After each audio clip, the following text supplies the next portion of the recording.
আসসালামু আলাইকুম। এখানে সকাল সকাল আম্মু উঠে নারকেল কুড়নি দিয়ে নারকেল করা শুরু করে দিয়েছে। আর এখানে এই যে এটাকে হচ্ছে আতপ চাল বলে, আমাদের অঞ্চলে এটাকে আলো চাল বলে। এখানে নারকেল করা শেষ আর আম্মু হচ্ছে অনেকটা পরিমাণ গরুর দুধ নিয়েছিল। দেন এই যে এখন হচ্ছে ফাইনালি ক্ষীর রান্না শেষ। আমরা হচ্ছে এটাকে ক্ষীর বলি। এটা হচ্ছে নারকেলের দুধ দিয়ে মানে নারকেল দিয়ে আর হচ্ছে অনেক পরিমাণ গরুর দুধ দিয়ে একসাথে মিক্সড করে এটা রান্না করতে হয়। এটাতে কোনো পরিমাণ মিষ্টি দেওয়া হয় না। তো আপনাদের অঞ্চলে কি বলে এটাকে আর কি নামে পরিচিত অবশ্যই আমাকে কমেন্ট বক্সে কমেন্ট করে জানাবেন।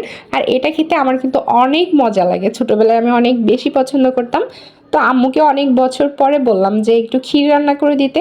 সকাল সকাল যদি এরকম এক প্লেট ক্ষীর হয় তাহলে কেমন লাগে? আমার তো অনেক বেশিই মজা লাগে। আমার কাছে অনেক ভালো লাগতেছিল, অনেক বেশি পরিমাণ দুধ ছিল এটাতে আর নারকেলও ছিল। তো অসাধারণ হয়েছে। তো আপনারাও চাইলে বাসায় ট্রাই করে দেখতে পারেন এইভাবে। তো আজকে এই পর্যন্ত।